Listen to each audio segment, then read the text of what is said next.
আমি যাওঁ চিনেমা চাবলৈ এইজনী কি ঢক উঠিলে নাজানো মইতো এই মাত্ৰ জাষ্ট ভিডিঅ' এটা এডিট কৰি দিছোঁহে জানেনে এই মাত্ৰ দিছোঁ তাৰপিছত চিনেমা চাওঁ আৰু হাতত আছে 1 ঘণ্টা নাই নেকি 40 মিনিটমান আছে পটাপট ওলা বুলি ক'লে আৰু মোৰ গোটেই চুলিত তেল দি থৈছিলোঁ কালি ৰাতি আজি চেম্পু কৰিম বুলি নহ'লে তেনেকে আৰু তেলে চেলে ওলাইছোঁ চেম্পু তাই অকলে চাম বুলি কৈছোঁ মই অকলে চাম বুলি কৈছোঁ লগতে ওলাইছে মানে ইণ্ডিয়ান পেৰেণ্টছ থিং গম পাইছে নহয় মানে অকলে চাবলৈও হেৰি নাই পাৰ্মিশ্যন নাই গোটেই চিনেমা হলটো তাই অকলে অকলে চাব লাগিব আৰু কেলে দি মই চাব অকলে চবেই চাই ন অকলে আৰু আজিলৈকে মই অকলে চাই পোৱা নাই কাৰণে খুব মন আছিলে যে অকলে চাব যাবলৈ আৰু দেখিছোঁ অনলাইনত টিকেট কোনো নাই হয়তো হলটোত আমি দুজনীয়ে আৰু ভাবকচোন যদি ময়ো নাযাওঁ হলটোত যদি অকল তাই তেতিয়াহ'লে মই বেলেগত যাম বুলি ভাবিছিলোঁ মই বেলেগত তই যাবলৈ ওলোৱা কাৰণে মই সেইকাৰণে মই ওলাইছোঁ তেলে চেলে ওলাইছোঁ মুঠতে লগ দিওঁ বলক অকলে চাবলৈ শান্তি নাই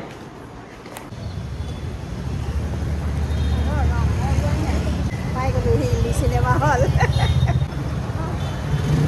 মোৰ কথাটো ঠিকেই হ'ল মই কৈছিলোঁ নহয় এটাও মানুহ নাই বুলি অনলাইনত আৰু কাউণ্টাৰত গ'লো কি হ'ল দেখাই ৰখিব লাগিব এটা টিকেট নাই কাৰণে টাইমলৈকে যদি 5টামান হয় তেতিয়া এতিয়া যাওঁ বিশাললৈ কিবা বস্তু দুটামান ল'বলৈ আছে মই মন্মি কিটচেন এণ্ড ব্লগছৰ আন এটা ভিডিঅ'লৈ আপোনালোকক স্বাগতম জনাইছোঁ ৰাতিপুৱা পৰাটো কেমেৰা হাতত লোৱা নাই স্কুলৰ পৰা আহি পাই ভাতকেইটা খালোঁ খাই অকণমান ৰেষ্ট ল'লোঁ খুব ধুনীয়া কফি একাপ খাবলৈ মন গৈছে কেলে জানানে মই লৈছিলোঁ এটা কফি মেকাৰ আগাৰৰ গেলেক্সি এক্সপ্ৰেছো কফি মেকাৰ এই কফি মেকাৰটো আচলতে মেইনটেইন কৰিবলৈ খুব ভাল জানেনে আৰু কফি বনাবলৈও একেবাৰে সহজ সকলোৱে বনাব পাৰিব পুৰা এক্সাইটেড হৈ আছোঁ তাত বনাই কফি একাপ খাবলৈ আৰু আপোনালোকৰ আগতো শ্বেয়াৰ কৰিবলৈ এইটো হৈছে আগাৰৰ গেলেক্সি এক্সপ্ৰেছো কফি মেকাৰ ই ডিছপেন্স কৰিব পাৰে ফ্লেভাৰফুল এক্সপ্ৰেছো উইথ ৰিচ ক্ৰেমা কিয়নো ইয়াত 20 বাৰ প্ৰেছাৰ ক্ৰিয়েট হয় ইয়াৰ বডিটো হৈছে মেটেলৰ আৰু বৰ ধুনীয়া লাগে দেখি আৰু টাচ কণ্ট্ৰল বাটন আছে ইয়াত কফি উলিয়াব পৰা দুটা অপশ্যন আছে এটা হৈছে এক্সপ্ৰেছো এটা লংগো মই কেনেকৈ উলিয়াই দেখুৱাই দিম বাৰু আৰু তলৰ ফালেদি কফি ওলাই পিছফালে এটা ৱাটাৰ টেংক থাকে আৰু এইটো হৈছে power on off button water টেংকটোত আৰামছে 650 ml পানী ধৰে আৰু তলত আছে মিনিমাম ওপৰত মেক্সিমাম মাৰ্জিন ইয়াত লিখাই আছে হাফৰখন এনেকৈ খুলি ল'ব আৰু মই এইটো ভালকৈ ধুই মেলি থৈছোঁ যিহেতু কফি বনাম আকৌ এবাৰ লগাই দিছোঁ আৰু এইখন হৈছে ড্ৰিপিং ট্ৰে ইয়াত যদি পানী বা কফি পৰে ধুনীয়াকৈ খুলি পেলাই চাফা কৰিব পাৰে আৰু ভিতৰৰ বক্সটোত কফি কেপচুলবিলাক বনোৱাৰ পিছত জমা হৈ যায় ধুনীয়াকৈ খুলি পেলাই আমি চাফা কৰিব পাৰোঁ ট্ৰেখন আকৌ মই লগাই দিলোঁ আৰু ওপৰৰ এই হেণ্ডেলডাল দাঙি দি পেলাই ইয়াত কফি কেপচুল ভৰাব লাগে কেপচুলটো ধুনীয়াকৈ জালি হৈ যায় আৰু কফি এক্সট্ৰেক্ট হয় পিছফালে গ্ৰিপ আছে 4টাকৈ লৰচৰ নহয় এতিয়া মই টেংকটোত পানী ভৰাই ল'লোঁ কফি খোৱাৰ পিছত যদি পানী টেংকিটোত থাকিও যায় তেনেকৈয়ে থৈ দিব পাৰে আৰু পিছত কফি বনাব পাৰে এইকেইটা হ'ল কফি কেপচুল চাওক মই এটা দেখুৱাই দিছোঁ বিভিন্ন ধৰণৰ ফ্লেভাৰত পায় আপোনালোকে যেনেকুৱাই ভাল পায় যিটো ফ্লেভাৰত ভাল পায় আপোনালোকে কিনিব পাৰিব আৰু মই ওপৰৰ হেণ্ডেলডাল দাঙি পেলাই কেপচুল এটা ভৰাই দিছোঁ খুব ধুনীয়াকৈ জালি হৈ পেলাই কফিখিনি ওলাই আহে আৰু মই দুটা মুড আছে নহয় এস্প্ৰেছো মুড অন কৰিছোঁ আকৌ অফ কৰিবৰ দৰকাৰ নাই নিজে নিজে যিমানখিনি পৰিমাণ হয় ওলাই আহে এয়া চাওক এস্প্ৰেছো কফিৰ কাৰণে আপোনালোকে গৰম গাখীৰ মিলাই পেলাই খাব পাৰে বা এনেকৈ ব্লেক কফিও খাব পাৰে মই অকণমান চেনি মিলাই লৈছোঁ আপোনালোকে চেনি নোহোৱাকৈও খাব পাৰে এতিয়া বনাম লংগো কফি এটা কেপচুল ভৰাই দিলোঁ এতিয়া মই লংগো মুডটো অন কৰিম লংগো মুডটোত ডাবল পৰিমাণত আহে এক্সপ্ৰেছতকৈ মন কৰিবচোন আগতকৈ ডাবল হৈ যাব আৰু এইখিনি আপোনালোকে ঠাণ্ডা কৰি কোল্ড কফি বনাই খাব পাৰে মই কোল্ড কফিকে বনাই দেখুৱাম আপোনালোকক এইখিনি ঢালি লৈছোঁ ডাঙৰ গ্লাছ এটাত আইচ দিছোঁ অকণমান ঠাণ্ডা কৰি ল'ব আৰু ঠাণ্ডা গাখীৰ দিছোঁ ইয়াত আপোনালোকে চকলেট চিৰাপো মিলাই ল'ব পাৰে ইচ্ছা কৰিলে মই আৰু অলপমান আইচ দিছোঁ ইয়াৰ পৰা ওলোৱা কফিয়ে আপোনালোকে কেপাচিনিও বনাব পাৰে মই গাখীৰ অলপ ফেটি লৈছিলোঁ আৰু এই আচক খুব সুন্দৰ কফি হৈছে একদম ফোমবোৰ দেখিছেনে অকণমান মই কোকো পাউডাৰ মিলাই দিছোঁ ডিজাইন কৰি দিছোঁ মই এতিয়া কফি এনজয় কৰোঁ তাৰ আগতে কেনেকৈ ক্লিন কৰিব লাগে তাকো দেখুৱাই দিওঁ ৰ'ব ডিপিং ট্ৰেখন আপোনালোকে খুলি পেলাই কেনেবাকৈ কফি বা পানী পৰিছে যদি মুচিব পাৰে বা ধুইও দিব পাৰে। এইকেইটা হ'ল কফি কেপচুল, য'ৰ পৰা কফি ওলাইছিলে ধুনীয়াকৈ জালি হৈ যায়। এয়া চাওক, আৰু এইটো ৰিইউজ নহয়, পেলাই দিব লাগে। আকৌ মুচি পেলাই থৈ দিলোঁ, আৰু বডিটো শুকান কাপোৰ দি মুচি থ'ব পাৰে।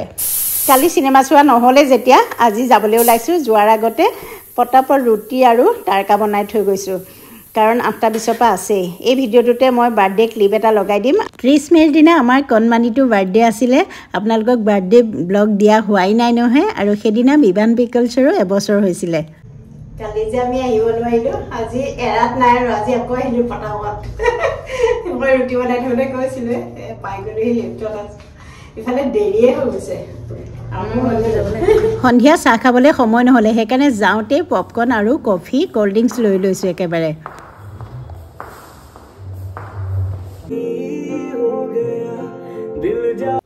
মিষ্টাৰ এণ্ড মিছেছ মাহী চালোঁ দেই, সঁচাকৈ খুব ভাল লাগিলে। মই চাই বিৰাট ভাল পালোঁ, অকণোৱে বৰ নহ'লোঁ। আপোনালোকে যদি চাব পাৰে। আজি হ'ল পোৱালি বাৰ্থডে, আৰু আমি চব বাৰ্থডে খাবলৈ আহিছোঁ।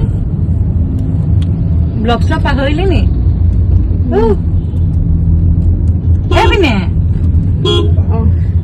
ভিডিঅ'টো মানে গাড়ীৰ পৰাই ষ্টাৰ্ট কৰিছোঁ।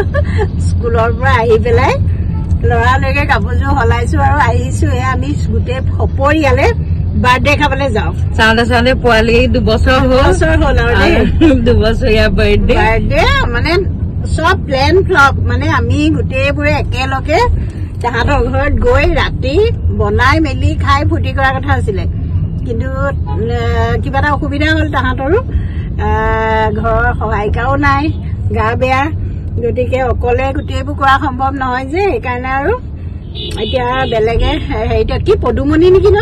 পদুমণিৰ ওচৰতে আছে। পদুমণিৰ ওচৰতে আছে, কি নামটো? দৈয়াঙত যাম।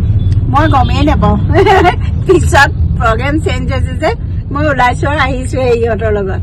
গতিকে কি হয় কি নাই আৰু পাৰিলে ভিডিঅ' কৰিম, নহ'লে গোটেই সোপা লগ পালে মানে ফূৰ্তি চূৰ্তিত মানে থাকি যায় ভিডিঅ' কৰাটো। সেয়াই আৰু গৈ থাকোঁ। তাৰ আগতে গিফ্ট কিনিব লাগিব, গিফ্ট চিফ্ট কিনাই নাই, কিনোগেহে গিফ্ট। আৰু সি খুব গাড়ী ভাল পায়, মানে গাড়ী বাদে অন্য বস্তু দিলে সি এনেকেও নাচায়। গতিকে তাক গাড়ীয়ে দিব লাগিব, কিবা টয় কাৰ এখন দিব লাগিব আৰু। গতিকে চাওঁ, মিঠাই পুখুৰীৰ ওচৰতে এখন দোকান আছে, তালৈকে যাম আৰু গৈ পেলাই গিফ্টটো কিনি ডাইৰেক্ট দৈয়াং।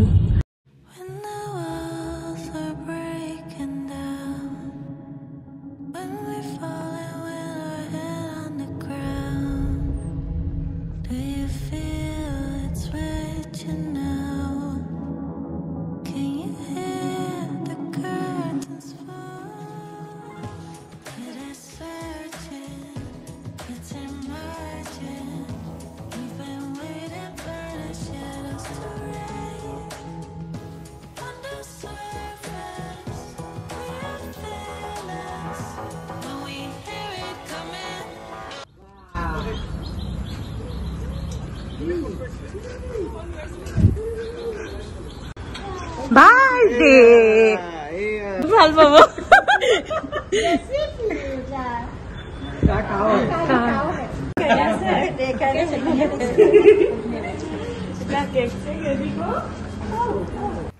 এইখন হৈছে দৈয়াং ধাবা, যোৰহাট পদুমণিত আছে। ভাল লাগিলে, পৰিৱেশটো বহুত ডাঙৰ, সৰু ল'ৰা ছোৱালীয়ে বিশেষকৈ খেলিবলৈ জেগা আছে। ডাইনিং এৰিয়াটো ইমান ধুনীয়া নহয়, জাষ্ট চকী টেবুল আছে আৰু অকণমান ক্লিন, মুঠতে বহি খাই ভাল লাগিলে। পৰিৱেশটো যিমান ভাল, কিন্তু খোৱাবোৰ আকৌ সিমান ভাল নাপালোঁ দেই। মই আগতীয়াকৈ কৈ দিছোঁ, কাৰণ ভিডিঅ'টো এনেও এডিট কৰি এতিয়াহে দিছোঁ আপোনালোকক। ফুড উইথ মুডৰ অৰ্চিতাই বনাইছিলে কেকটো, সঁচাকৈ বৰ ধুনীয়া। সি টয় কাৰ ভাল পায় কাৰণে কাৰ দিছিলে, আৰু মই চাউণ্ডটো মিউট কৰি দিছোঁ যিহেতু গান বাজি আছিলে। আৰু বিভান পিকলছৰ সেইদিনাখনে 1 বছৰ হৈছিলে। বিভান পিকলছৰ কেকটো অৰ্চিতাই বনাই দিছিলে, আৰু জ্যোতিকাই কেক কাটিলে। 2টা কেক একেলগে কটা হৈছিলে, আৰু মই জ্যোতিকাৰ কথাখিনিও মিউট কৰি দিছোঁ, কাৰণ বেকগ্ৰাউণ্ডত মিউজিক বাজি আছিলে। তাই সকলোকে থেংকছ দিছিলে, তাইৰ হৈ ময়ে কৈ দিছোঁ দেই আপোনালোকক। আপোনালোকে যিমানটো সঁহাৰি দিছিলে, তাই সকলোকে কৃতজ্ঞতা স্বীকাৰ কৰিছে।